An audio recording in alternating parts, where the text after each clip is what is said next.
بسم اللہ الرحمن الرحیم۔ کاشانِ بصیرت کے بابصیرت سامعین، السلام علیکم ورحمۃ اللہ وبرکاتہ۔ آج میں پارٹ 14 کے ساتھ حاضر ہوں۔ کتاب صحیفۃ الزہرا کا ہم مطالعہ کر رہے ہیں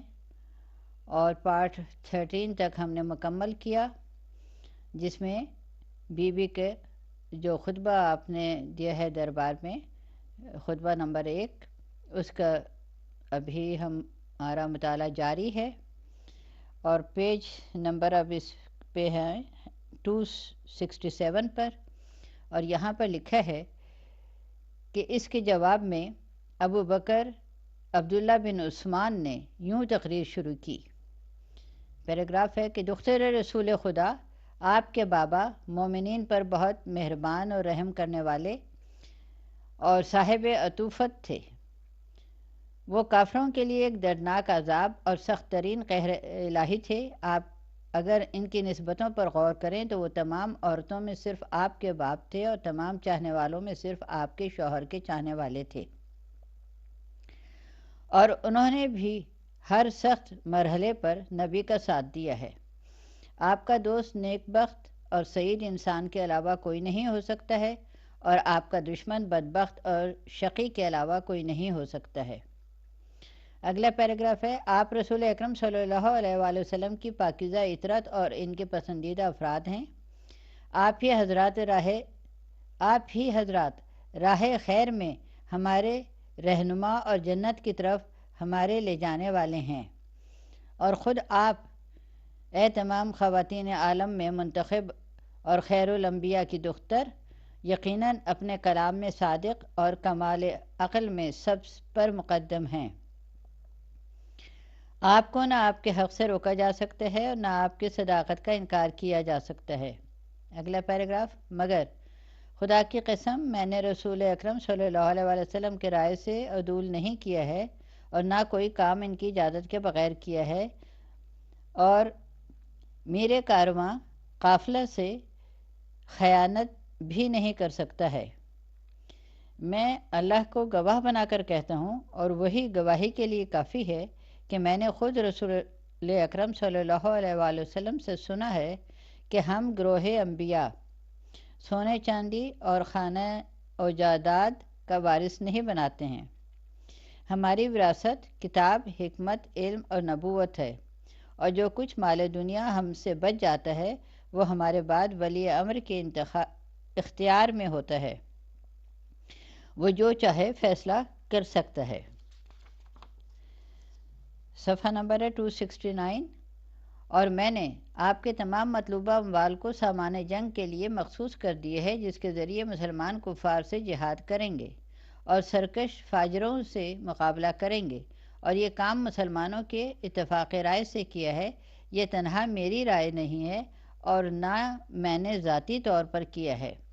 یہ میرا ذاتی مال اور سرمایہ آپ کے لیے حاضر ہے، آپ کی خدمت میں ہے، جس میں کوئی کوتاہی نہیں کی جا سکتی ہے، اور نہ اسے آپ کے مقابلے میں ذخیرہ کیا جا سکتا ہے۔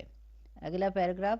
آپ تو اپنے باپ کی امت کی سردار ہیں اور اپنی اولاد کے لیے شجرہ طیبہ ہیں۔ آپ کے فضل و شرف کا انکار نہیں کیا جا سکتا ہے، اور آپ کے اصل و فروع کو گایا نہیں جا سکتا ہے۔ آپ کا حکم تو میری تمام املاک میں بھی نافذ ہے، تو کیسے ممکن ہے کہ میں اس مسئلے میں آپ کے بابا کی مخالفت کروں؟ یہ سن کر جناب فاطمہ سلام اللہ علیہ نے فرمایا، پیراگراف ہے، سبحان اللہ، نہ میرا باپ کتاب خدا سے روکنے والا تھا اور نہ اس کے احکام کا مخالف تھا۔ وہ آثار قرآن کا اتباع کرتا تھا اور ان کے سوروں کے ساتھ چلتا تھا۔ کیا تم لوگوں کا مقصد یہ ہے کہ اپنی غداری کا الزام اس کے سر ڈال دو؟ یہ ان کے انتقال کے بعد ایسی ہی سازش ہے جیسی کہ ان کی زندگی میں کی گئی تھی۔ دیکھو، یہ اگلا پیراگراف ہے، دیکھو یہ کتاب خدا حاکم، عادل اور قول فیصل ہے، جو اعلان کر رہی ہے کہ انورٹڈ کاماز میں ہے کہ خدایا وہ ولی دے دے جو میرا بھی وارث ہو اور آل یعقوب علیہ السلام کا بھی وارث ہو۔ اور سلمان علیہ السلام داؤد علیہ السلام کے وارث ہوئے۔ یہ قرآنی آیت کا ترجمہ ہے جو بی بی نے وہاں پہ تلاوت فرمائی۔ اور یہاں کتاب جو اوپر لکھا ہے کہ دیکھو یہ کتاب خدا، اس کی تفصیل نیچے تھوڑی وضاحت کی ہے جوادی صاحب نے۔ لکھا ہے کہ مقصد یہ ہے کہ کتاب خدا کے آگے کسی روایت کا کوئی اعتبار نہیں ہے، اور میرا باپ کتاب خدا کے خلاف کوئی بات نہیں کہہ سکتا ہے، لہذا یہ تقریر صرف ایک سیاسی چال اور جذباتی حربہ ہے جس کی دین الہی میں کوئی حیثیت نہیں ہے۔ صفحہ نمبر ہے 271۔ خدائے عز و جل نے تمام حصے اور فرائض کے تمام احکام بیان کر دیے ہیں، جہاں لڑکے اور لڑکیوں کے حقوق کی بھی وضاحت کر دی ہے، اور اس طرح تمام اہل باطل کے بہانوں کو باطل کر دیا ہے، اور قیامت تک کے تمام شبہات اور خیالات کو ختم کر دیا ہے۔ یقیناً یہ تم لوگوں کے نفس نے ایک بات گھڑ لی ہے، تو اب میں بھی صبر جمیل سے کام لے رہی ہوں، اور اللہ ہی تمہارے بیانات کے بارے میں میرا مددگار ہے۔ اس کے بعد ابو بکر نے پھر تقریر شروع کی، اور پیراگراف ہے کہ اللہ، رسول اور رسول کی بیٹی سب سچے ہیں، آپ حکمت کے معدن، ہدایت اور رحمت کا مرکز، دین کے رکن، حجت خدا کا سرچشمہ ہیں۔ میں نہ آپ کے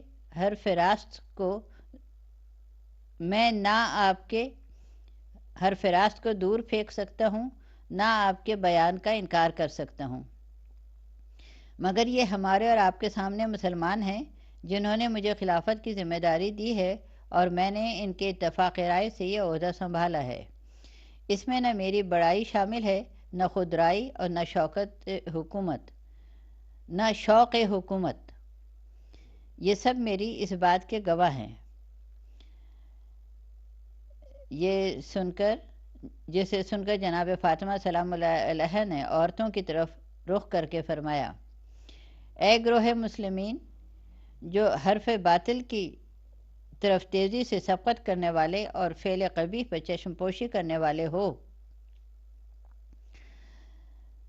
یہاں پر یہ حرف باطل کی جو ہے اس کی نیچے وضاحت کی گئی ہے کہ مقصد یہ ہے کہ حاکم وقت قرآن مجید کے احکام کو پامال کرنے میں تمہارا حوالہ دے رہا ہے، اور تم اس قدر خوفزدہ یا بے غیرت ہو کہ اس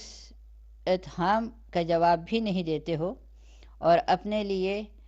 ابدی ذلت اور رسوائی کو برداشت کر رہے ہو۔ جوادی۔ تو اس پیراگراف کو دوبارہ ہم شروع کرتے ہیں کہ اے گروہ مسلمین جو حرف باطل کی طرف تیزی سے سبقت کرنے والے اور فعل قبیح پر چشم پوشی کرنے والے ہو، کیا تم قرآن پر غور نہیں کرتے ہو؟ اور کیا تمہارے دلوں پر تالے پڑے ہوئے ہیں؟ یقیناً تمہارے اعمال نے تمہارے دلوں کو زنگآلود کر دیا ہے، اور تمہاری سماعت و بصارت کو اپنی گرفت میں لے لیا ہے۔ تم نے بدترین تعویل سے کام لیا ہے۔ صفحہ نمبر ہے 273۔ اور بدترین راستے کی نشاندہی کی ہے، اور بدترین معاوضے پر سودا کیا ہے۔ ان قریب تم اس بوجھ کی سنگینی کا احساس کرو گے اور اس کے انجام کو بہت دردناک پاؤ گے، جب پردے اٹھا دیے جائیں گے اور پس پردہ کے نقصانات سامنے آ جائیں گے، اور خدا کی طرف سے وہ چیزیں سامنے آ جائیں گی جن کا تمہیں وہم و گمان بھی نہیں ہے، اور اہل باطل خسارہ کو برداشت کریں گے۔ اس کے بعد قبر پیغمبر صلی اللہ علیہ وآلہ وسلم کا رخ کر کے فریاد کی کہ بابا، آپ کے بعد بڑی نئی نئی خبریں اور مصیبتیں سامنے آئیں کہ اگر آپ سامنے ہوتے تو مصائب کی یہ کثرت نہ ہوتی۔ ہم نے آپ کو ویسے ہی کھو دیا جیسے زمین ابر کرم سے محروم ہو جائے، اور اب آپ کی قوم بالکل ہی منحرف ہو گئی ہے۔ اور اگلے لائن، ذرا آپ آ کر دیکھ تو لیں، دنیا کا جو خاندان بھی خدا کی بارگاہ میں قرب و منزلت رکھتا ہے، وہ دوسروں کی نگاہ میں بھی محترم ہوتا ہے، مگر ہمارا کوئی احترام نہیں ہے۔ پھر اگلی لائن اور پیراگراف، کچھ لوگوں نے اپنے دل کے کینوں کا اس وقت اظہار کیا جب آپ دنیا سے چلے گئے اور میرے اور آپ کے درمیان خاک قبر حائل ہو گئی۔ لوگوں نے ہمارے اوپر ہجوم کر لیا اور آپ کے بعد ہم کو بے قدر و قیمت سمجھ کر ہماری میراث کو ہضم کر لیا۔ اگلے لائن، آپ کی حیثیت ایک بدر کامل اور نور مجسم کی تھی جس سے روشنی حاصل کی جاتی تھی اور اس پر رب العزت کے پیغامات نازل ہوتے تھے۔ صفحہ 275، جبرائیل آیات الہی سے ہمارے لیے سامان انس فراہم کرتے تھے، مگر آپ کیا گئے کہ ساری نیکیاں پس پردہ چلی گئیں۔ کاش مجھے آپ سے پہلے موت آ گئی ہوتی اور میں آپ کے اور میرے درمیان خاک کے حائل ہونے سے پہلے مر گئی ہوتی۔ اگلی لائنیں، اس کے بعد آپ گھر واپس آ گئیں جہاں امیر المومنین علیہ السلام آپ کا انتظار کر رہے تھے اور حالات معلوم کرنے کے لیے بے چین تھے، لیکن یہ پھر اگلا پیراگراف ہے کہ آپ نے گھر میں داخل ہوتے ہی فریاد شروع کر دی، یا ابن ابی طالب، آپ تو گھر میں پس پردہ رہ گئے اور خوف تہمت سے بیٹھ گئے۔ اب یہاں پر اس کی وضاحت کی گئی ہے تہمت کے، کہ ظاہر ہے کہ پیغمبر اکرم صلی اللہ علیہ وآلہ وسلم کی میراث کی وارث تنہا جناب فاطمہ سلام اللہ علیہ تھیں، لہٰذا اگر امیر المومنین علیہ السلام نے کچھ بھی دخل دیا ہوتا تو فوراً حرص و دولت کا الزام لگا دیا جاتا، لہٰذا آپ کا پس پردہ رہنا ضروری تھا، اور معصومہ عالم بھی اس طریقۂ کار پر اعتراض نہیں کر رہی ہیں، بلکہ آپ کی فریاد کا مقصد یہ ہے کہ اس قوم نے آپ کی احتیاط کی قدر نہیں کی بلکہ اسے میری بیچارگی اور آپ کی کمزوری کا نشانی بنا لیا ہے، لہٰذا آپ اب اپنی طاقت کا اظہار کر سکتے ہیں۔ جوادی اور خوف تہمت سے بیٹھ گئے، حالانکہ آپ نے بڑے بڑے شاہینوں کے بالوں پر توڑ دیے ہیں، تو آپ کے لیے ان کمزوروں کے بالوں پر کی کیا حیثیت تھی۔ اگلا پیراگراف ہے، دیکھیے یہ ابو قحافہ کا فرزند میرے باپ کی عطیہ اور میرے بچوں کے وسائل حیات کو ہضم کرنا چاہتا ہے، اس نے کھل کر مجھ سے جھگڑا کیا ہے اور میں نے اسے گفتگو میں بدترین دشمن پایا ہے، یہاں تک کہ انصار نے بھی اپنی مدد کو روک لیا ہے اور مہاجرین نے بھی تعلقات توڑ لیے ہیں اور ساری قوم نے میری طرف سے چشم پوشی کر لی ہے، اب نہ کوئی دفاع کرنے والا ہے اور نہ کوئی روکنے والا ہے۔ میں بڑے صبر و ضبط کے ساتھ گھر سے نکلی تھی لیکن بغیر کسی نتیجے کے واپس آ گئی۔ اگلے پیراگراف، آپ نے اپنی شمشیر کو نیام میں رکھ لیا تو گویا ہر ذلت کو برداشت کر لیا، بڑے بڑے بھیڑیوں کو فنا کر دیا اور اب خاک پر بیٹھ گئے، نہ کسی بولنے والے کو روکتے ہیں اور نہ باطل پرستوں کو ہٹاتے ہیں، اور خود میرے پاس بھی کوئی اختیار نہیں ہے، اے کاش میں اس مصیبت اور ذلت کو دیکھنے سے پہلے مر گئی ہوتی۔ اللہ میرے اس کلام کو معاف کر دے کہ آپ کے علاوہ کوئی مددگار نہیں ہے۔ صفحہ نمبر ہے 277، میرے حال پر افسوس ہے، ہر صبح اور ہر شام میرا سہارا چلا گیا، میرا بازو کمزور ہو گیا، اب میری فریاد میرے بابا کی خدمت میں ہے اور میرا تقاضائے نصرت بھی میرے پروردگار سے ہے۔ خدایا تو ان ظالموں سے زیادہ قوت اور طاقت کا مالک ہے اور تو شدید عذاب کرنے والا ہے۔ پھر بریکٹ میں ہے کہ یہ سن کر امیر المومنین علیہ السلام نے فرمایا، دختر پیغمبر، ویل تمہارے لیے نہیں ہے، تمہارے دشمنوں کے لیے ہے، اپنے غصے کو روک لیجئے، آپ مختار کائنات کی بیٹی اور نبوت کے یادگار ہیں، میں نے دین میں کوئی سستی نہیں کی اور اپنے امکان بھر کوئی کوتاہی نہیں کی ہے، اگر آپ سامان معیشت چاہتی ہیں تو آپ کے رزق کا ذمہ دار پروردگار ہے اور آپ کا ذمہ دار امین ہے، اور پروردگار نے جو اجر آپ کے لیے فراہم کیا ہے وہ اس مال دنیا سے کہیں زیادہ بہتر ہے جس سے آپ کو محروم کیا گیا ہے، آپ خدا کے لیے صبر کیجیے۔ جسے سن کر آپ نے فرمایا، یقیناً میرے لیے میرا خدا کافی ہے۔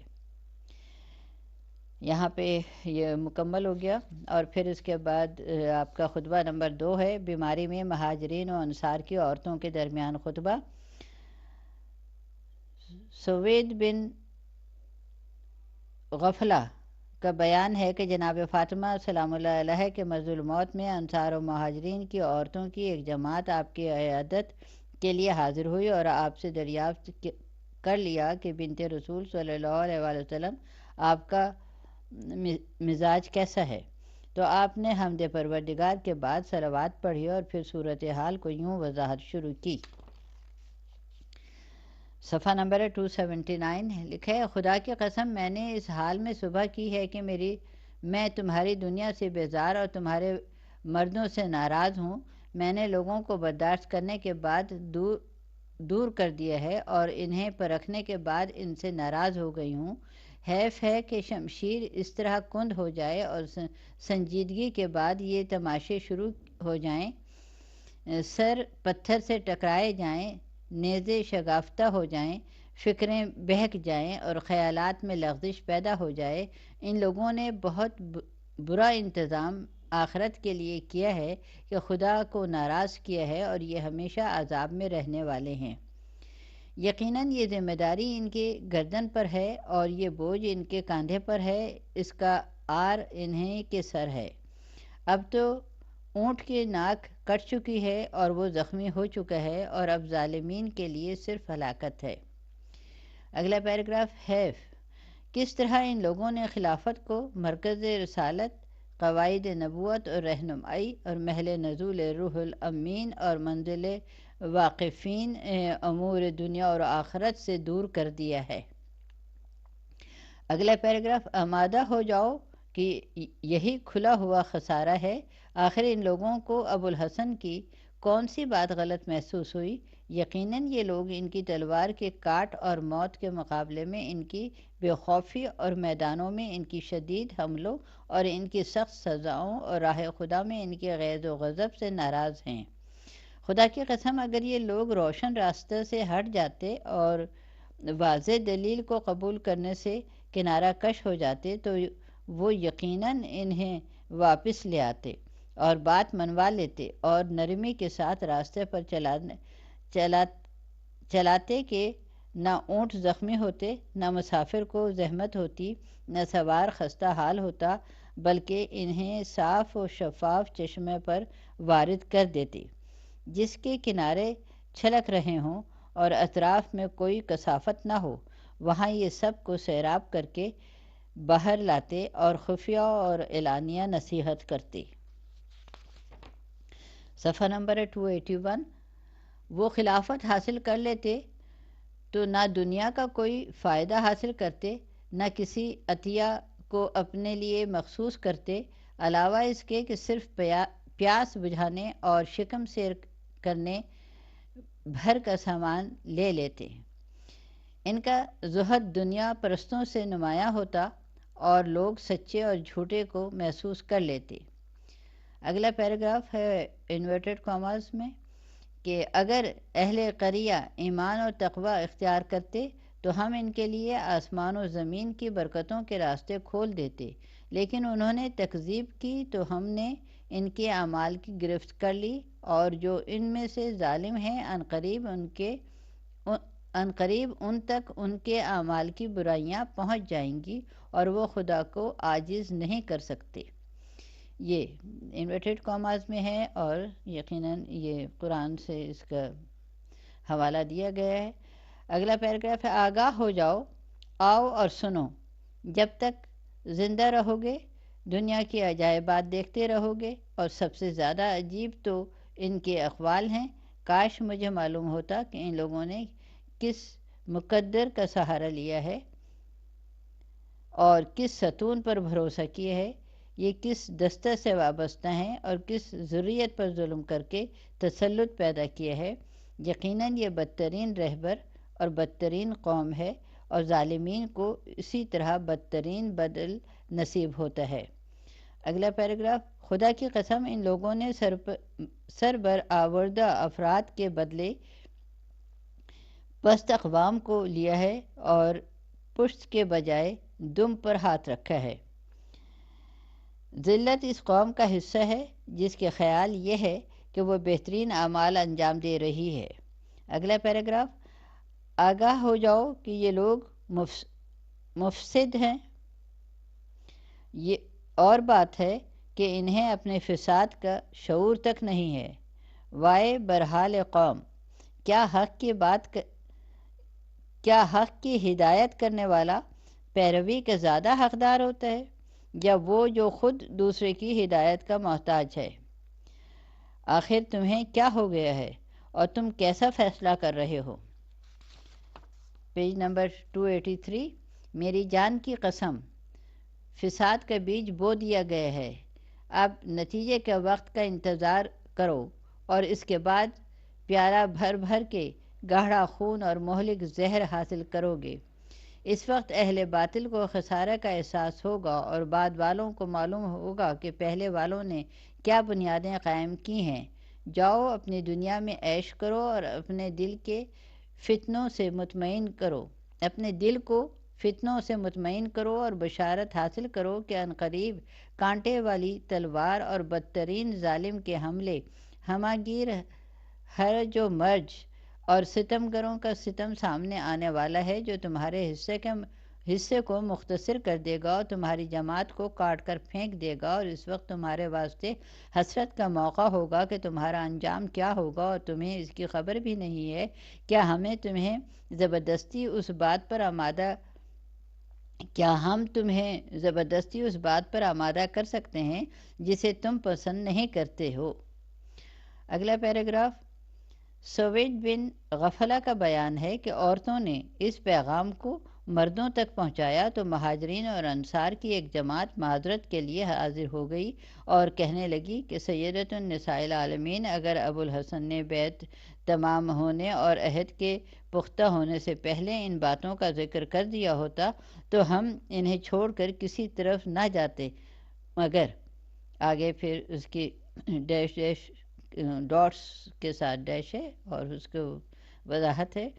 کہ تو آپ نے فرمایا کہ تم لوگ دور ہو جاؤ، اب اتمام حجت کے بعد کوئی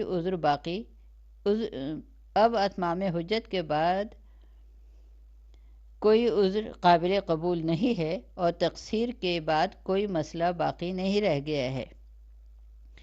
اور اس سب کا جو حوالہ جات ہیں وہ ہیں احتجاج تبری صفحہ نمبر 108، دلائل العامہ تبری صفحہ نمبر 29، مانع الاخبار صدوق رحمۃ اللہ علیہ 356 اور بہار 43 صفحہ 158، اعمالی توسی رحمۃ اللہ علیہ 1 صفحہ نمبر 384، اور کشف الغمہ صفحہ 492، اور علام النساء عمر رضا کہالہ 3 1219 صفحہ نمبر ہے، اور احقاق الحق 10 صفحہ نمبر 306، بلاغت النساء صفحہ نمبر 19، نفحات محقق کرکی 224، عوالم العلوم 11 صفحہ 445۔ یہ سارے اس کے حوالہ جات ہیں، اور یہاں پہ یہ خطبہ مکمل ہو گیا۔ اور اب خطبہ نمبر 3 ہے، غاصبین حق علی سے آپ کا خطاب۔ لکھا ہے کہ روایت میں ہے کہ پیغمبر اکرم صلی اللہ علیہ وآلہ وسلم کے انتقال اور وصی رسول صلی اللہ علیہ وآلہ وسلم کے حق ولایت کے غصب ہو جانے کے بعد عمر کمر سے تلوار لگائے مدینہ کی گلیوں میں آواز لگا رہے تھے کہ ابو بکر کی بیعت ہو چکی ہے، اب سب لوگ آ کر بیعت کر لیں۔ چنانچہ لوگ بیعت کے لیے ٹوٹ پڑے، یہاں تک کہ چند روز گزر گئے تو ایک جماعت کو لے کر حضرت علی کے دروازے پر پہنچ گئے اور ان سے باہر نکلنے کا مطالبہ کیا۔ آپ نے انکار کر دیا تو عمر نے آگ اور لکڑی منگوا کر کہا کہ اس کی قسم جس کے قبضے میں عمر کی جان ہے، اگر باہر نہ نکلیں گے تو گھر کو آگ لگا دی جائے گی۔ جس کے بعد جناب فاطمہ سلام اللہ علیہ نے دروازے کے پاس کھڑے ہو کر فریاد کی، اور جو آپ نے فرمایا وہ یہ ہے کہ میں کسی قوم کو نہیں جانتی ہوں جس کا برتاؤ تم سے بدتر ہو۔ تم نے رسول اکرم صلی اللہ علیہ وآلہ وسلم کے جنازے کو ہمارے گھر میں چھوڑ دیا اور اپنے معاملات طے کرنے میں لگ گئے، اور نہ تم نے ہماری حکومت تسلیم کی اور نہ ہمارے حق کا خیال کیا، جیسے تمہیں خبر ہی نہیں ہے کہ رسول اکرم صلی اللہ علیہ وآلہ وسلم نے روز غدیر کیا فرمایا تھا۔ اگلا پیراگراف ہے: خدا کی قسم، پیغمبر نے اسی دن ولایت کا فیصلہ علی علیہ السلام کے حق میں کر دیا تھا تاکہ تمہاری امیدوں کو منقطع کر دیں، لیکن تم نے اپنے اور نبی کے رشتے کو بھی توڑ دیا، تو اب اللہ ہی ہمارے تمہارے درمیان دنیا اور آخرت کا فیصلہ کرنے والا ہے۔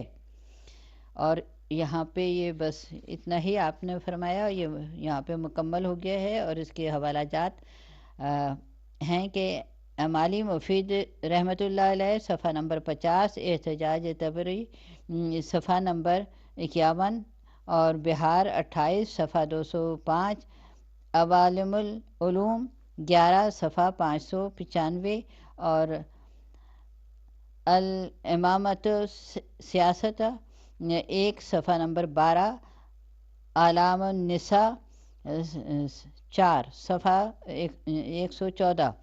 اور کوكب دری 1 صفحہ 192۔ تو یہاں پہ ہماری یہ آڈیو بھی ہم اس کو مکمل کرتے ہیں، اور یہ خطبات کا حصہ بھی مکمل ہو گیا۔ انشاءاللہ اگلے آڈیو میں ہم حاضر ہوں گے، اور اس آڈیو میں کے ساتھ یہی کہ لعنت اللہ علی قوم الظالمین، جنہوں نے بھی یہ جناب فاطمہ زہرا سلام اللہ علیہ کو تکلیف پہنچائی اور اتنا دکھ دیا، ان تمام ظالموں پہ اللہ تعالیٰ اپنے لعنت کرے۔ اللہم صلی علی محمد و آل محمد وعجل فرجہ۔